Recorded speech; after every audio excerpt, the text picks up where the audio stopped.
Hello दोस्तों, welcome back to my YouTube channel. Previous video में हमने जो है एनसीईआरटी कक्षा 9 के विज्ञान विषय का अध्याय 2 का एक पार्ट कंप्लीट कर लिया था। अब हम इस वीडियो में पार्ट 2 लेके आए हैं, जिसमें हमें पढ़ना है कोलाइड विलयन क्या है। इसके पहले वीडियो में हमने मिश्रण और विलयन के बारे में जाना, विलयन की सांद्रता के बारे में जाना। अब हम कोलाइड के बारे में पढ़ेंगे, कोलाइडल विलयन क्या होता है। आपको पता है कि हम ये सीरीज़ कंप्लीट कर रहे हैं, जिसमें हम एनसीईआरटी रीड करने वाले हैं। रीड एनसीईआरटी विथ अस इस सीरीज़ का नाम है, जिसके 2 पार्ट आते हैं डेली। पार्ट 1 में जो है 11 बजे मिलता है सुबह, और रात को 7 बजे जो है आपको पार्ट 2 मिलता है। एक दिन में एक अध्याय ख़त्म कर देते हैं हम इस सीरीज़ में। तो चलिए स्टार्ट करते हैं हम रीड करना। कोलाइडल विलयन क्या है। क्रियाकलाप 2.2 में समूह दा के द्वारा प्राप्त मिश्रण को कोलाइड या कोलाइडल विलयन कहा जाता है। कोलाइड के कण विलयन में समान रूप से फैले होते हैं। निलंबन की अपेक्षा कणों का आकार छोटा होने के कारण यह मिश्रण समांगी प्रतीत होता है, लेकिन वास्तविकता में विलयन कैसा होता है, विषमांगी मिश्रण है। जैसे कि दूध समांगी दिखता है पर होता विषमांगी है। कोलाइडल कणों के छोटे आकार के कारण हम इसे आँख से नहीं देख पाते, लेकिन ये कण प्रकाश की किरण को आसानी से फैला देते हैं, जैसा कि हमने क्रियाकलाप 2.2 में देखा है। प्रकाश की किरण का फैलना टिंडल प्रभाव कहा जाता है। टिंडल नामक वैज्ञानिक ने इसकी खोज की थी, इसलिए इनके नाम पर इसे टिंडल प्रभाव नाम दिया है। एक कमरे में छोटे छिद्र के द्वारा जब प्रकाश की किरण आती है, तब वहाँ पर हम टिंडल प्रभाव देख सकते हैं। आपने देखा होगा कच्चे मकानों में ऊपर छेद होता है, उससे जब सूर्य की प्रकाश आती है तो हमें उस सूर्य की किरणों में कुछ कण दिखाई देते हैं, कुछ कण तैरते हुए दिखाई देते हैं। प्रकाश का मार्ग दृष्टिगोचर हो रहा है। यहाँ पर एक चित्र दिखाया गया है, जिसमें कॉपर सल्फेट का विलयन टिंडल प्रभाव नहीं दर्शाता। दूध व पानी का मिश्रण टिंडल प्रभाव दर्शाता है। यह कमरे में मौजूद धूल और कार्बन के कणों के द्वारा प्रकाश फैलाने के कारण होता है। जब एक घने जंगल के आच्छादन से सूर्य की किरण गुजरती है, वहाँ हम टिंडल प्रभाव को देख सकते हैं। जंगल के कोहरे में छोटे छोटे जल के कण होते हैं, जो कि कोलाइड कणों के समान व्यवहार करते हैं। अब हम देखेंगे कोलाइड्स के समान उदाहरण कौन कौन से हैं। परिक्षिप्त प्रावस्था, परिक्षेपण माध्यम और प्रकार। परिक्षिप्त प्रावस्था जो है वो क्या है, द्रव, और परिक्षेपण माध्यम क्या है, गैस। इससे कौन से प्रकार का कोलाइड बनता है, एरोसॉल। कौन सा, एरोसॉल। ये कभी कभी कंपटीशन एग्जाम में भी पूछ लिया जाता है कि एरोसॉल में परिक्षिप्त प्रावस्था क्या है और परिक्षेपण माध्यम क्या है। उदाहरण के लिए कोहरा, बादल, कुहासा। परिक्षिप्त प्रावस्था यानी क्या चीज़ उसमें घुला हुआ है, और परिक्षेपण माध्यम यानी जिसने अपने में किसी चीज़ को घोला हो, यानी गैस में द्रव का विलयन या घोल जो है कोलाइड कहलाएगा। और प्रकार कौन सा, एरोसॉल रहेगा, जैसे कोहरा, बादल और कुहासा। अगला है ठोस का गैस में परिक्षेपण माध्यम गैस है, परिक्षिप्त प्रावस्था ठोस है, इससे भी बनेगा एरोसॉल, और ये एरोसॉल होगा उदाहरण के लिए धुआं, स्वचालित वाहन का निथार। फिर है परिक्षिप्त प्रावस्था गैस, परिक्षेपण माध्यम द्रव, इससे जो प्रकार बनेगा वो बनेगा फोम, और ये उदाहरण है शेविंग क्रीम। अगर आपसे पूछा जाए शेविंग क्रीम किस कोलाइड का उदाहरण है, तो फोम का उदाहरण है। फिर है परिक्षिप्त प्रावस्था द्रव, परिक्षेपण माध्यम भी द्रव, और द्रव का द्रव में जब घोल होता है तो इमल्शन बनता है, और इमल्शन जो है इमल्शन के जो उदाहरण है वो है दूध, फेस क्रीम आदि। ठोस जो है परिक्षिप्त प्रावस्था और परिक्षेपण माध्यम द्रव हो तो बनेगा शोल, और सोल का उदाहरण है मैग्नीशियम मिल्क और कीचड़। मैग्नीशियम मिल्क और कीचड़। फिर है परिक्षिप्त प्रावस्था गैस और परिक्षेपण माध्यम ठोस। इससे भी क्या बनेगा? फोम बनेगा। इससे भी क्या बनेगा? फोम बनेगा। और इसका उदाहरण है फोम, रबड़, स्पंज और प्यूमिस। परिक्षिप्त प्रावस्था होगी द्रव और परिक्षेपण माध्यम होगा ठोस। तो इससे जो है जेल बनेगा। ये बहुत इम्पोर्टेंट है जेल वाला टॉपिक। जेल किस प्रकार का कोलाइड है, या मतलब किस परिक्षिप्त प्रावस्था में है, या परिक्षेपण माध्यम क्या है इसमें जेल में, ये पूछा जाता है। इसके उदाहरण हैं जेली, पनीर और मक्खन। जेल जो है द्रव का ठोस में विलयन है, यानी परिक्षिप्त प्रावस्था द्रव है और परिक्षेपण माध्यम ठोस है। फिर ठोस का ठोस में यानी परिक्षिप्त प्रावस्था ठोस और परिक्षेपण माध्यम भी ठोस। तो इससे बनेगा ठोस सोल। और उदाहरण है इसका रंगीन पत्थर, दूधिया, कांच। ये टेबल मोस्ट इम्पॉर्टेंट है। ये टेबल आपके एग्ज़ाम्स में तो आती ही है, ये कंपटीशन एग्ज़ाम में भी आती है। यहाँ से बहुत बार क्वेश्चन पूछे जाते हैं कि एरोसोल में परिक्षिप्त प्रावस्था परिक्षेपण माध्यम बताइए, या जेल में परिक्षिप्त प्रावस्था और परिक्षेपण माध्यम बताइए। यहाँ पर टिंडल प्रभाव का चित्र बताया गया है कि क्या होता है टिंडल प्रभाव। कोलाइड के गुण। कोलाइड के गुणधर्म, यह एक विषमांगी मिश्रण है। कोलाइड के कणों का आकार इतना छोटा होता है कि ये पृथक रूप से आँखों से नहीं देखे जा सकते। ये इतने बड़े होते हैं कि प्रकाश की किरण को फैलाते हैं तथा उसके मार्ग को दृश्य बनाते हैं। जब इनको शांत छोड़ दिया जाता है तब ये कण तल पर बैठते हैं, अर्थात ये स्थायी होते हैं। ये छानन विधि द्वारा मिश्रण से पृथक नहीं किए जा सकते, किंतु एक विशेष विधि अपकेंद्रीकरण तकनीक द्वारा पृथक किए जा सकते हैं। इस विधि का नाम भी बहुत बार पूछा जा चुका है कि जो है कोलाइड के कण जो है कैसे अलग करे जाते हैं, तो अपकेंद्रीकरण तकनीक द्वारा पृथक किए जाते हैं। कोलाइडल विलयन का परिक्षिप्त प्रावस्था और परिक्षेपण माध्यम से बनता है। विलेय पदार्थ की तरह का घटक या परिक्षिप्त कण जो कोलाइडल रूप में होता है उसे परिक्षिप्त प्रावस्था कहते हैं, तथा यह वह घटक जिसमें परिक्षिप्त प्रावस्था निलंबित होती है उसे परिक्षेपण माध्यम कहते हैं। कोलाइडल को परिक्षेपण माध्यम ठोस, द्रव, गैस की अवस्था और परिक्षिप्त प्रावस्था के अनुसार वर्गीकृत किया जाता है, जो सारणी 2.1 में कुछ उदाहरण हैं जो हम पढ़ चुके हैं अभी। उसके बाद आते हैं हम भौतिक एवं रासायनिक परिवर्तन पर। पिछले अध्याय में हमने पदार्थ के गुणधर्मों के बारे में अध्ययन किया। ऐसे गुण जिनका हम अवलोकन एवं वर्णन कर सकते हैं, जैसे कि रंग, कठोरता, दृढ़ता, बहाव, घनत्व, द्रवांक, क्वथनांक इत्यादि को भौतिक गुण कहा जाता है। अवस्थाओं का अंतःरूपण एक भौतिक परिवर्तन है, क्योंकि ये परिवर्तन पदार्थों के संगठन के बिना परिवर्तित होते हैं और उनकी रासायनिक प्रकृति में भी कोई परिवर्तन नहीं होता। यद्यपि बर्फ, जल और वाष्प अलग अलग दिखते हैं, ये भिन्न भिन्न भौतिक गुणों को दर्शाते हैं, लेकिन ये रासायनिक रूप से समान होते हैं। रासायनिक रूप से होते हैं समान, यानी कि बर्फ से पानी का बनना और पानी से बर्फ का बनना या बाष्पीकृत होना, ये भौतिक गुणधर्म है जल के। जल तथा खाना पकाने वाले तेल दोनों द्रव हैं, लेकिन इनके रासायनिक गुणधर्म भिन्न हैं। इनकी गंध और ज्वलनशीलता में अंतर है।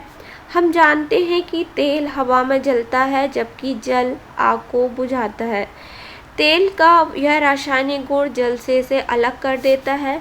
जलना एक रासायनिक परिवर्तन है। जलने की प्रक्रिया में एक पदार्थ दूसरे से क्रिया करके अपने रासायनिक संगठन में परिवर्तन लाता है। रासायनिक परिवर्तन पदार्थ के रासायनिक गुणधर्मों में परिवर्तन लाता है तथा हम नया पदार्थ पाते हैं। रासायनिक परिवर्तन को रासायनिक प्रतिक्रिया भी कहा जाता है। जल का बाष्पीकृत होना भौतिक परिवर्तन है। कौन सा परिवर्तन है? भौतिक परिवर्तन है। पर तेल का जलना, तेल का जलना, जब वो तेल जलकर उड़ जाता है तो उसका वो परिवर्तन कैसा है? रासायनिक परिवर्तन। दोनों तरल हैं पर दोनों के परिवर्तन जो है यानी दोनों के प्रकार जो परिवर्तन में वो अलग अलग है। मोमबत्ती के जलने की प्रक्रिया में भौतिक एवं रासायनिक दोनों परिवर्तन होते हैं। क्या आप इनकी पहचान कर सकते हैं?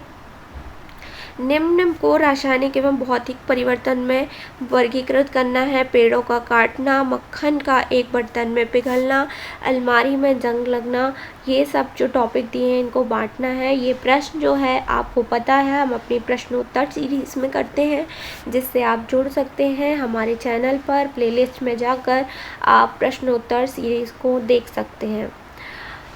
शुद्ध पदार्थों के क्या प्रकार हैं? पदार्थों को उनके रासायनिक संगठन के आधार पर तत्वों या भौतिक यौगिकों में वर्गीकृत किया जा सकता है। तत्व क्या होता है? रॉबर्ट बॉयल पहले वैज्ञानिक थे जिन्होंने सन 1661 में सर्वप्रथम तत्व शब्द का प्रयोग किया। फ्रांस के रासायनिक एंटोनी लॉरेंट लाइजिए सन 1743 से 1794 ने सबसे पहले तत्व की परिभाषा को प्रयोग द्वारा प्रतिपादित किया। उनके अनुसार तत्व पदार्थ का वह मूल रूप है जिसे रासायनिक प्रतिक्रिया द्वारा अन्य सरल पदार्थों में विभाजित नहीं किया जा सकता। यहाँ से यहाँ तक जो है तत्व की परिभाषा दी है। ये बहुत इम्पोर्टेंट है कि तत्व क्या है। पूछा जाता है तत्व को सरल पदार्थों में विभाजित किया जा सकता है कि नहीं, तो तत्व को सरल पदार्थों में विभाजित नहीं किया जा सकता। तत्वों का साधारणतः धातु, अधातु, उपधातु में वर्गीकृत किया जाता है। धातुएं प्रायः दिए हुए निम्न गुणधर्मों से सभी को या कुछ को प्रदर्शित करती हैं। धातुएं जो होती हैं तत्व को 3 भागों में बांटा है, धातु, आधातु और उपधातु। तो सबसे पहले जो है धातु के बारे में पढ़ेंगे। धातुएं चमकीली होती हैं। ये चांदी जैसे सफ़ेद या सोने की तरह पीले रंग की होती हैं। ये ताप तथा विद्युत की सुचालक होती हैं। ये तन्य होती हैं और इनको तार के रूप में खींचा जा सकता है। ये आघातवर्ध होती हैं। इनको पीटकर महीन चादरों में ढाला जा सकता है। ये प्रतिध्वनिपूर्ण होती हैं। सोना, चांदी, तांबा, लोहा, सोडियम, पोटेशियम इत्यादि धातु के उदाहरण हैं। पारा धातु तो है होते हुए भी कमरे के ताप पर द्रव होता है। हमने पढ़ा धातु कैसी होती हैं? ठोस होती हैं। पर जो पारा है यह एक अपवाद है। पारा धातु, इसका संकेत है Hg, जो है धातु तो है पर यह अपवाद है, यानी कमरे के ताप पर यह द्रव में पाया जाता है, ठोस अवस्था में नहीं। आधातुएं दिए गए निम्न गुणों में प्रायः कुछ को या सभी को प्रदर्शित करती हैं। आधातुओं के कुछ गुण क्या हैं? ये विभिन्न रंगों की होती हैं। आधातुओं को आप समानता देखेंगे तो ये रंगीन पाई जाएंगी, यानी रंगों वाली होंगी। ये ताप और विद्युत की कुचालक होती हैं। ये चमकीली, प्रतिध्वनिपूर्ण और आघातवर्ध नहीं होती। जैसे हाइड्रोजन, ऑक्सीजन, आयोडीन, कार्बन, कोल, कोक, ब्रोमीन, क्लोरीन इत्यादि आधातुओं के उदाहरण हैं।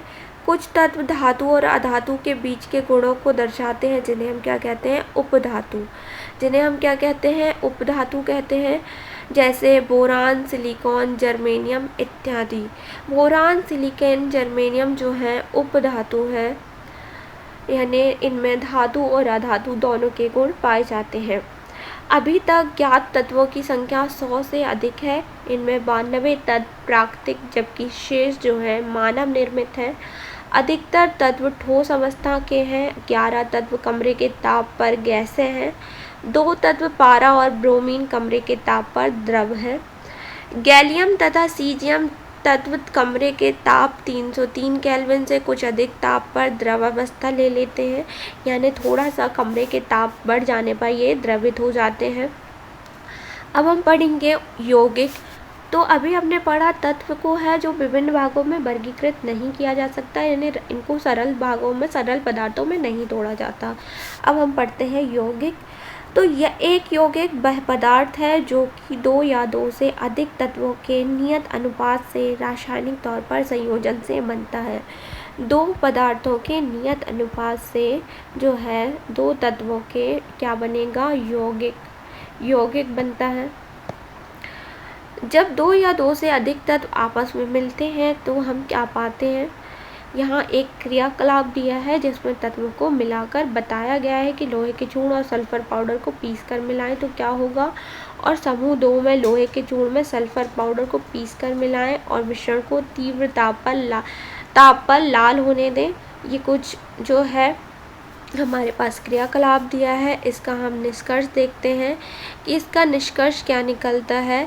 तो जो है समूह 1 द्वारा ताप गैस हाइड्रोजन है, यह रंगीन, गंधहीन और ज्वलनशील है। इसकी ज्वलनशीलता की जांच कक्षा में ना करें। समूह 2 द्वारा प्राप्त गैस हाइड्रोजन सल्फाइड है, यह रंगहीन गैस है जिसकी गंध सड़े हुए अंडे जैसे होती है। आपसे परीक्षा में बहुत बार पूछा गया है कि जो है सड़े हुए अंडे जैसी गंध किस गैस की होती है, तो हाइड्रोजन सल्फाइड की होती है। आपने पाया कि दोनों समूहों द्वारा प्राप्त पदार्थ भिन्न गुणों को दर्शाते हैं। यद्यपि प्रारंभ में दिए गए पदार्थ समान थे, समूह 1 की क्रिया के फलस्वरूप भौतिक परिवर्तन हुआ, जबकि समूह 2 की क्रिया के फलस्वरूप रासायनिक परिवर्तन हुआ। इससे आपको ज्ञात होता है कि रासायनिक और भौतिक परिवर्तन में अलग अलग पदार्थ बनते हैं और अलग अलग निष्कर्ष निकलते हैं। समूह 1 द्वारा प्राप्त सामग्री को दो पदार्थों का मिश्रण है। दिए गए पदार्थ लोहा तथा सल्फर है। मिश्रण का गुण दोनों मिले हुए तत्वों के गुण के समान है। समूह द्वारा प्राप्त सामग्री यौगिक है। अब हम यहाँ पर देखेंगे मिश्रण और यौगिक के बारे में कि मिश्रण क्या है, यौगिक क्या है। तो मिश्रण तत्व या यौगिक केवल मिश्रण बनाने के लिए मिलते हैं किंतु किसी नए यौगिक का निर्माण नहीं करते।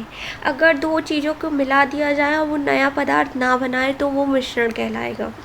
पर यौगिक जो है तत्व क्रिया करके अन्य नए यौगिक बना लें। ये जब दो पदार्थ मिलाए जाएं, दो तत्व मिलाए जाएं और वो दोनों क्रिया करके एक नया पदार्थ बना लें तो वो यौगिक कहलाता है। मिश्रण का संगठन परिवर्तनीय है, यानी मिश्रण का संगठन बदल सकते हैं, पर नए पदार्थ का संगठन सदैव स्थायी होता है। पर अगर हमने यहाँ यौगिक में दो पदार्थ मिला दिए तो उनका हम क्या है, संगठन सदैव स्थायी होगा क्योंकि उससे नया पदार्थ बन जाएगा। मिश्रण उसमें उपस्थित घटकों के गुणधर्मों को दर्शाता है। मिश्रण से हमें पता चल जाता है कि इसमें क्या क्या चीज़ मिली है, ये जो मिले हुए चीज़ों के गुणधर्म दिखाता है। पर यौगिक जो है नए पदार्थ के गुणधर्म को पूरी तरह भिन्न होता है, यानी ये जो पदार्थ इसमें मिले हैं उनका गुण नहीं दिखाएगा, नए पदार्थ बनने के बाद उसका गुण बताएगा। फिर मिश्रण में घटकों को भौतिक विधियों द्वारा सुगमता से पृथक किया जा सकता है, पर जो है यौगिक में घटकों को केवल रासायनिक या वैद्युत रासायनिक प्रतिक्रिया द्वारा ही पृथक किया जा सकता है। मिश्रण में दोनों तत्वों को तीव्रता से गर्म करने पर हमने यौगिक पाया जिसका गुण मिले हुए तत्वों से पूरी तरह भिन्न था और यौगिक का संगठन पूरे पदार्थ में समान है। हम यह भी देख सकते हैं कि यौगिक की बनावट और रंग भी सभी स्थानों पर समान है। इस प्रकार संक्षेप में हम पदार्थ की भौतिक और रासायनिक प्रकृति को निम्न आरेख द्वारा दर्शाते हैं। पदार्थ जो है 3 अवस्था हैं जिनकी ठोस, द्रव और गैस। इसके 2 भाग होते हैं, शुद्ध पदार्थ, दूसरा होता है मिश्रण। कोई नियत संगठन नहीं। शुद्ध पदार्थ में आते हैं तत्व और यौगिक। तत्व क्या होता है, सरल पदार्थों को विभक्त नहीं किया जा सकता, और यौगिक में नियत संगठन रासायनिक या विद्युत रासायनिक प्रतिक्रिया द्वारा घटकों में विघटित किया जा सकता है। तत्व के उदाहरण है कॉपर, ऑक्सीजन, लोहा, हाइड्रोजन, पारा आदि। यौगिक का उदाहरण है जल, मीथेन, चीनी, नमक आदि। उसके बाद मिश्रण, तो मिश्रण दो प्रकार का होता है, समांगी और विषमांगी। समांगी मिश्रण में समान संगठन होता है, विषमांगी मिश्रण में असमान संगठन होता है। समांगी मिश्रण का उदाहरण है जल में चीनी, जल में नमक, कार्बन डाइसल्फाइड में सल्फर और जल तथा अल्कोहल आदि। विषमांगी मिश्रण का उदाहरण है बालू तथा नमक, चीनी तथा नमक, लकड़ी, रक्त, तेल में जल आदि। ये विषमांगी मिश्रण का उदाहरण है। अब हम देखते हैं कि हमने क्या सीखा इस अध्याय में। मिश्रण में एक से अधिक पदार्थ, तत्व तथा अथवा यौगिक किसी भी अनुपात में मिले होते हैं। मिश्रणों को पृथक करने के लिए उचित विधियों से शुद्ध पदार्थों में पृथक्करण किया जा सकता है। विलयन दो या दो से अधिक पदार्थों का समांगी मिश्रण है। विलयन के बड़े अवयव को विलायक कहते हैं और छोटे अवयव को जो है विलेय कहते हैं। विलयन की सांद्रता उसके कई इकाई आयतन में उपस्थित विलेय का द्रव्यमान अथवा आयतन है। वह पदार्थ जो विलायक में आघूलनशील तथा आँखों से देखा जा सकता है निलंबन कहलाता है। निलंबन एक विषमांगी मिश्रण होता है। कोलाइड एक विषमांगी मिश्रण है जिसके कणों का आकार इतना छोटा है कि उन्हें सरलता से देखा नहीं जा सकता, किंतु इतना बड़ा है कि ये प्रकाश का फैलाव कर सकने में सक्षम होते हैं। कोलाइड उद्योगों में, दैनिक जीवन में महत्वपूर्ण है।